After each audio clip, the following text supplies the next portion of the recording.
पहले क्या होता था कि अन्नकूट जब होता है ना, तो अन्नकूट के समय पर श्रीमद् वल्लभाचार्य जी की 7 निधियां थीं, जिनको उन्होंने अपने पुत्रों को बांट दिया, गोसाई जी आदि ने सबने। एक निधि वहीं श्रीनाथ जी के बगल में विराज रहे हैं श्री विठलनाथ जी। फिर आप जो पुष्टि मार्गी होंगे उनको पता होगा, कोई सूरत में विराजते हैं, कोई बड़ौदा में विराजते हैं, कोई कहीं कहीं, ऐसे सब जगह सारे ठाकुर जी विराजमान है। हमारे गोकुल में है, गोवर्धन में है। तो अन्नकूट के समय पे क्या होता था, 7 ठाकुर जी नाथ द्वार आते थे और श्रीनाथ जी के ही अगल बगल में 7 ठाकुर जी एक सिंहासन पर विराजते और एक साथ सबका अन्नकूट होता था। बहुत ध्यान से सुनिएगा। आज भी नाथ द्वार में नियम है कि जब ठाकुर जी का भोग लगता है ना, तो ऊपर अटारी पर बैठ करके सेनाई बजाई जाती है, नगाड़े बजाए जाते हैं, समझ जाओ कि ठाकुर जी का भोग लग रहा है। तो अन्नकूट के समय पर 7 ठाकुर जी आए और श्रीनाथ जी के सामने अन्नकूट रखा गया। बढ़िया प्रेम से ठाकुर जी ने आरोगा, आरोगने के बाद अन्नकूट आदि सब समेट दिया। 7 निधि अपने अपने स्थान को चले गए। तो एक दिन रात्रि में शयन कराने के बाद जैसे ही मुखिया जी, जो पुजारी जी हैं, वो अपने शयन में गए, तो ठाकुर जी स्वप्न में आ गए श्रीनाथ जी, और स्वप्न में ऐसे आके बैठ गए रूठ के। तो गोसाई जी बोले, मुखिया जी बोले, जय जय, कहां भयो, आप उदास लग रहे हो, तो कमी रह गई, कल तो अन्नकूट पायो आपने, चकाचक भोजन किया है, अब तो आनंद आ रहा होगा। श्रीनाथ जी बोले, मेरो पेट ना भरो, यही मारे तुम्हें दुखी है रहूं। बोले क्यों, पेट क्यों ना भरो?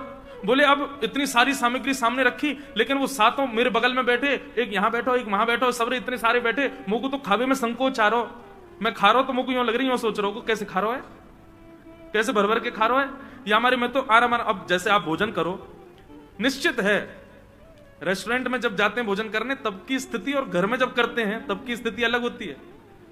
कई लोग होते हैं बाहर जाएंगे तो चम्मच लेंगे, जे लेंगे और बड़े ऐसे खाएंगे जैसे कितने साफ सुथरे हैं, और घर में जब आ जाते हैं तो बनाए महाराज चावल के पहाड़, बीच में कर दिया गड्ढा, उसी में सब्जी, उसी में दाल, उसी में पापड़, उसी में दही। एक हमारे साथ एक पंडित जी हैं, वो विचित्र हैं, वो चावल में दाल डालते हैं, फिर घी डालते हैं, फिर चीनी डालते हैं। दाल चीनी, घी चीनी डाल के कौन खाता भाई, हैं विशिष्ट ऐसे ऐसे पंडित जी हमारे। तो जब आप सहजता में प्रेम से खा रहे होते हो तब आप ये विचार नहीं करते कहां गिर रहा है, कहां कैसे, आप बस पाते हो प्रेम से। लेकिन 4 लोग बैठे हो तो निश्चित है कि आपका मन भी होगा तो आपको नहीं नहीं बस ठीक है, इतना ही रहने दो। ठाकुर जी बोले, मेरो पेट ही ना भरो, मुंह क्यों लग रही, जन कहा सोचेंगे सबरे अगल बगल में बैठे। बोले कैसे भर भर खा रहा है। श्रीनाथ जी से कही, बोले आज्ञा करो जय जय, फिर कहा करूं। बोले एक काम करो, मेरो एक और अन्नकूट करो, और अब की बार कोई को बताइयो मत, एक गुपचुप अन्नकूट करो। और सुनो, ये जो तुम अटारी पे नगाड़े वारे बैठा दो, कहो सबरी पूरी दुनिया पता चल जाए कि मैं भोजन कर रहा हूं, इनको भी अंदर कमरा में बैठा दो, कोई को पता नहीं चलना चाहिए मेरा अन्नकूट है रो। तो इसलिए नाथ द्वार में आज भी 2 बार अन्नकूट होता है। एक बार तो पूरे विश्व को पता रहता है कि ठाकुर जी का अन्नकूट हो रहा है, और एक बार पड़ोसियों को भी नहीं पता होता और श्रीनाथ जी का अन्नकूट हो जाता है। तो उस अन्नकूट का भाव क्या, बोले ठाकुर जी प्रेम से पाते हैं अकेले बैठ करके। इसलिए भैया पर्दा किया करो, ठाकुर जी को अपनी प्राइवेसी चाहिए, उनको अच्छा लगता है।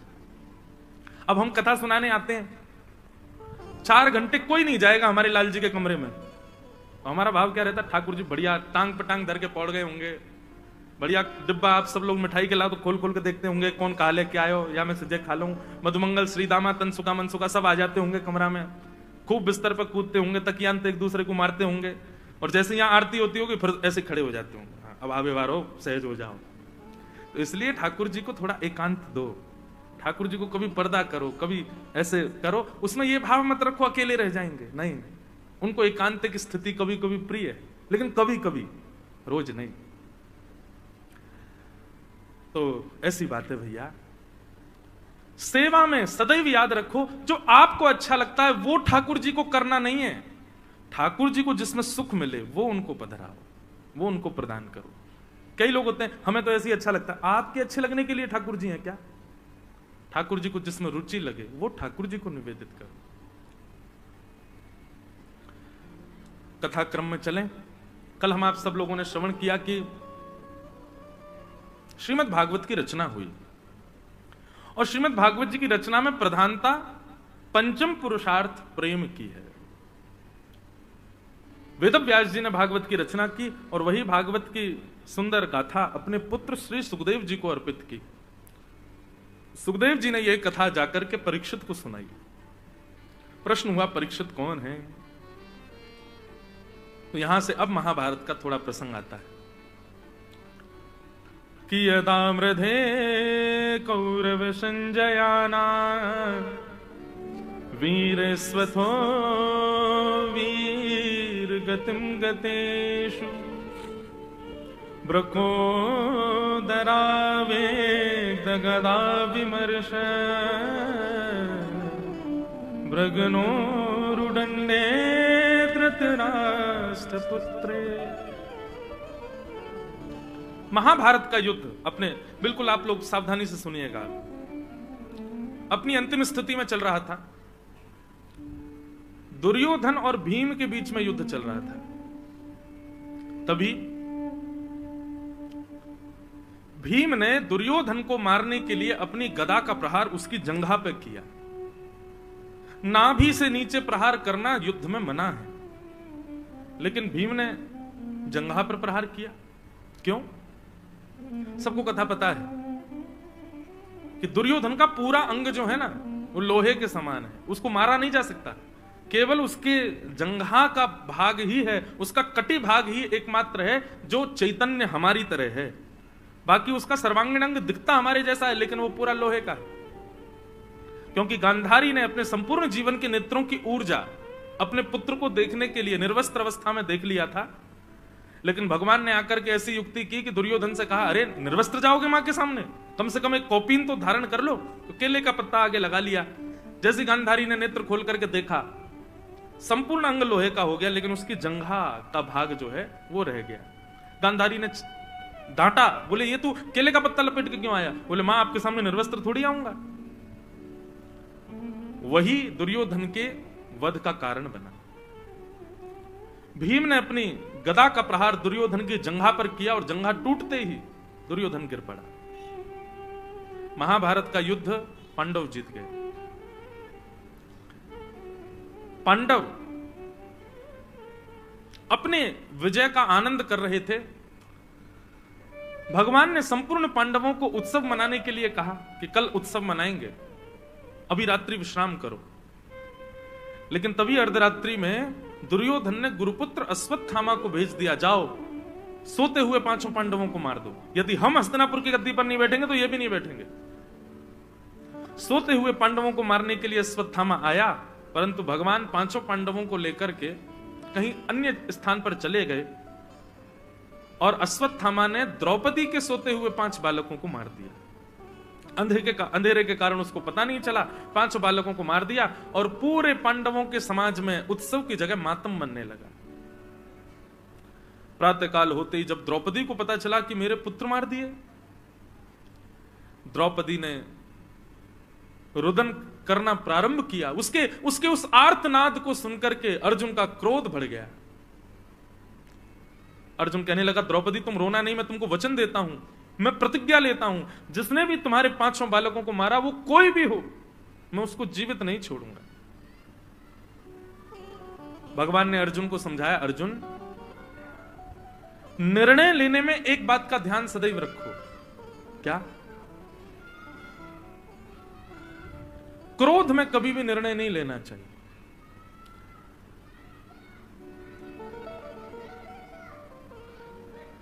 सब लोग सावधानी से सुनो, इधर देखो। क्या बता रहा था मैं? क्रोध में खेल रहे हैं क्या बच्चे? वाह भैया। तो मैं ये कह रहा था, क्रोध में निर्णय नहीं। जो लोग कहते हैं महाराज जी क्रोध कम करना चाहते हैं, क्या करें, क्रोध कैसे कम होगा? 2 उपाय हैं। पहला, जैसे ही क्रोध आए मौन हो जाओ। भाई थोड़ा तो कुछ करना पड़ेगा। अब आप चाह रहे हो कि कोई जड़ी बूटी मिल जाए उससे क्रोध कम हो जाए, तो ऐसे तो होगा नहीं। थोड़ी प्रक्रिया तो आपको करनी पड़ेगी। तो जब क्रोध आए तब मौन हो जाओ, बोलो नहीं। क्योंकि क्रोध का सबसे पहला प्रभाव, दुष्प्रभाव आपकी जीभ पर होता है। और उस समय आप ऐसी भाषा का भी प्रयोग कर देते हैं जो आपने कभी नहीं बोली है। देखो, या तो जीवन में सत्संग इतना होना चाहिए कि क्रोध भी आए तो आपकी भाषा डगमगाए ना, लेकिन इतना सत्संग जीवन में नहीं है, इतना हमने अभी सत्संग किया नहीं है, तो क्रोध आने पर अपनी जीव को शांत कर लो, बस मौन हो जाओ, कैसे भी करके टेप लगा लो, मुट्ठियां बांध लो, बोले बोलना नहीं है कुछ भी, बस। दूसरी बात, क्रोध में कुछ भी हो जाए पर कभी भी कोई निर्णय मत लीजिए, क्योंकि क्रोध के समय पर आपका सर्वांगीण अंग, आपके समस्त विचार, आपकी हर स्थिति तामसिक हो जाती है, और तामसिक स्थिति में जब आप निर्णय लेते हैं तो वो आपका कभी कल्याण नहीं करेगी। आज तक भी कई लोग पछताते हैं कि हमने उस समय ऐसा निर्णय क्यों लिया, क्रोध के कारण हमने ऐसा क्यों बोला, वो क्षमा मांगते हैं, बाद में बोध होता है उनको कि हम गलत थे। इसलिए क्रोध में भैया ये दो काम कर लो, एक तो मौन हो जाओ, दूसरी बात कोई निर्णय मत लीजिए। निर्णय तभी लीजिए जब आपका क्रोध शांत हो जाए। क्रोध कैसा होना चाहिए, मैं अपनी कथाओं में कहा करता हूं, जल के जैसा। पानी का स्वभाव है कि जितनी देर उसको अग्नि के ऊपर रखोगे उतनी देर ही गर्म रहता है, पर अग्नि से जैसे ही अलग कर दोगे धीरे धीरे धीरे धीरे अपने आप शांत हो जाता है। कई लोग क्या होता है कि किसी बात से नाराज हो गए, बच्चे ने कुछ तोड़ दिया, अब नाराज हो गए, गुस्सा आ गया,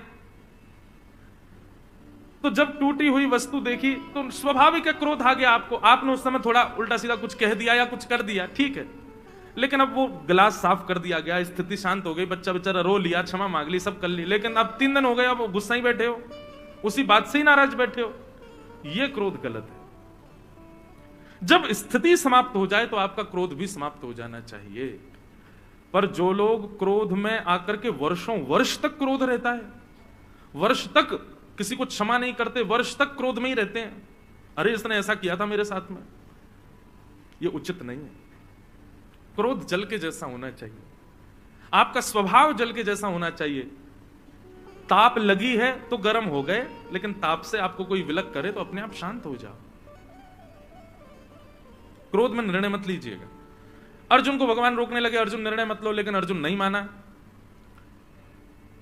पांडव पक्ष के 3 लोग बचे थे, उनमें से एक अश्वत्थामा था, अश्वत्थामा को पकड़ करके अर्जुन ने बंदी बना दिया और द्रौपदी के सामने प्रस्तुत कर दिया, बोले ये है तुम्हारे बालकों का हत्यारा।